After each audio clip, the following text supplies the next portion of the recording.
ओम नमः शिवाय। वैदिक सनातन में आपका स्वागत है। श्री शिव महापुराण में विद्वेश्वर संहिता के 25वें अध्याय का श्रवण करेंगे। इस अध्याय में रुद्राक्ष धारण की महिमा तथा उसके विविध भेदों के वर्णन के बारे में जानेंगे। सूत जी बोले, हे महाप्राज्ञ, हे महामते, शिवरूप, हे शौनक ऋषि, अब मैं संक्षेप से रुद्राक्ष का महात्म्य बता रहा हूँ। सुनिए। रुद्राक्ष प्रभु शिव को बहुत ही प्रिय है। इसे परम पावन समझना चाहिए। रुद्राक्ष के दर्शन से, स्पर्श से तथा उस पर जप करने से वह समस्त पापों का अपहरण कर लेने वाला माना गया है। हे मुने, पूर्व काल में परमात्मा शिव ने समस्त लोकों का उपकार करने के लिए ही देवी पार्वती के सामने रुद्राक्ष की महिमा का वर्णन किया था। प्रभु शिव जी बोले, हे महेश्वरी, हे शिवे, मैं आपके सामने प्रेमवश भक्तों के हित की कामना से रुद्राक्ष की महिमा का वर्णन करता हूँ। सुनिए। हे महेशानी, पूर्व काल की बात है, मैं मन को संयम में रखकर हजारों दिव्य वर्षों तक घोर तपस्या में लगा रहा। हे परमेश्वरी, मैं संपूर्ण लोकों का उपकार करने वाला स्वतंत्र परमेश्वर हूँ। एक दिन सहसा मेरा मन क्षुब्ध हो उठा, अतः उस समय मैंने लीलावश ही अपने दोनों नेत्र खोले।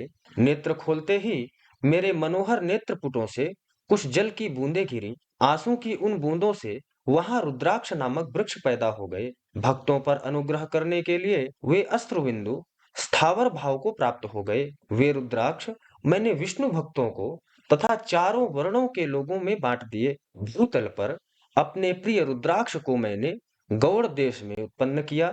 मथुरा, अयोध्या, लंका, मलयाचल, सह्यगिरी, काशी तथा अन्य देशों में भी उनके अंकुर उगाए। वे उत्तम रुद्राक्ष असह्य पाप समूहों का भेदन करने वाले तथा श्रुतियों के भी प्रेरक है। मेरी आज्ञा से वे रुद्राक्ष ब्राह्मण, क्षत्रिय, वैश्य तथा शूद्र जाति के भेद से इस भूतल पर प्रकट हुए।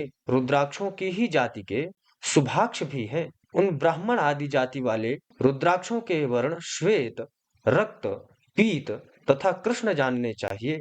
भोग और मोक्ष की इच्छा रखने वाले चारों वर्णों के लोगों और विशेषतः शिव भक्तों को शिव पार्वती की प्रसन्नता के लिए रुद्राक्ष के फलों को अवश्य धारण करना चाहिए। आंवले के फल के बराबर जो रुद्राक्ष हो वह श्रेष्ठ बताया गया है। जो बेर के फल के बराबर हो उसे मध्यम श्रेणी का कहा गया है। जो चने के बराबर हो उनकी गणना निम्न कोटि की कही गई है। हे पार्वती, अब इसकी उत्तमता को परखने की यह दूसरी प्रक्रिया भक्तों की हित कामना से बताई जाती है। अतः आप भली भांति प्रेम पूर्वक इस विषय को सुनिए। हे महेश्वरी, जो रुद्राक्ष बेर के फल के बराबर होता है वह उतना छोटा होने पर भी लोक में उत्तम फल देने वाला तथा सुख सौभाग्य की वृद्धि करने वाला होता है। जो रुद्राक्ष आंवले के फल के बराबर होता है वह समस्त अरिष्टों का विनाश करने वाला होता है तथा जो गुंजा के फल के समान बहुत छोटा होता है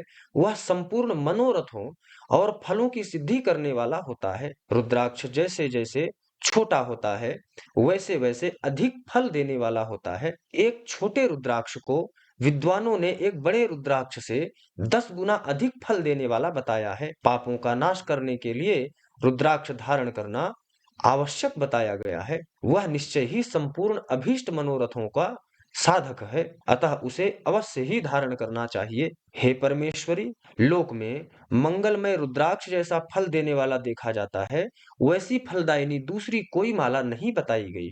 हे देवी, समान आकार प्रकार वाले चिकने, सदृढ़, स्थूल, कंटक युक्त, उभरे हुए छोटे छोटे दानों वाले और सुंदर रुद्राक्ष अभिलषित पदार्थों के दाता तथा सदैव भोग और मोक्ष देने वाले हैं। जैसे कीड़ों ने दूषित कर दिया हो, जो खंडित हो, फूटा हो, जिसमें उभरे हुए दाने ना हो, जो प्रणव युक्त हो तथा जो पूरा पूरा गोल ना हो, इन 6 प्रकार के रुद्राक्षों को त्याग देना चाहिए।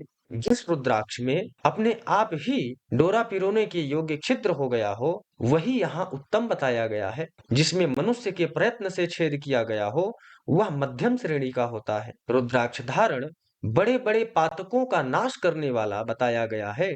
1100 रुद्राक्षों को धारण करने वाला मनुष्य रुद्र स्वरूप ही हो जाता है। इस जगत में 1100 रुद्राक्ष धारण करके मनुष्य जिस फल को पाता है उसका वर्णन सैकड़ों वर्षों में भी नहीं किया जा सकता। इस प्रकार से युक्त होकर मनुष्य जब आसन लगाकर ध्यान पूर्वक शिव का नाम जपने लगता है तो उसको देखकर पाप स्वतः छोड़कर भग जाते हैं। हे मुनीश्वर, प्रीति पूर्वक जितनी इच्छा हो उतने रुद्राक्षों को धारण करना चाहिए।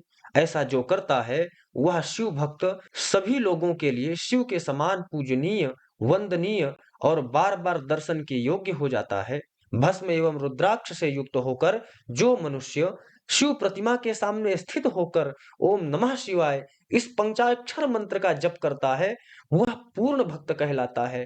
बिना भस्म का त्रिपुंड धारण किए और बिना रुद्राक्ष माला लिए जो महादेवी की पूजा करता है उसे पूजित होने पर भी महादेव अभीष्ट फल प्रदान नहीं करते। हे मुनीश्वर, सभी कामनाओं को परिपूर्ण करने वाले भस्म और रुद्राक्ष के महात्म्य को मैंने सुनाया। जो इस रुद्राक्ष और भस्म के महात्म्य को भक्ति पूर्वक सुनता है उसकी सभी कामनाएं पूर्ण हो जाती हैं। वह पुत्र, पौत्र आदि के साथ इस लोक में सभी प्रकार के सुख भोग कर अंत में मोक्ष को प्राप्त होता है और भगवान शिव का अति प्रिय हो जाता है। हे मुनीश्वर, इस प्रकार मैंने शिव की आज्ञा के अनुसार मुक्ति देने वाली विद्वेश्वर संहिता आपके समक्ष कही। इस प्रकार श्री शिव महापुराण के प्रथम विद्वेश्वर संहिता के साध्य साधन खंड में रुद्राक्ष महात्म्य वर्णन नामक 25वां अध्याय संपूर्ण हुआ। ओम नमः शिवाय।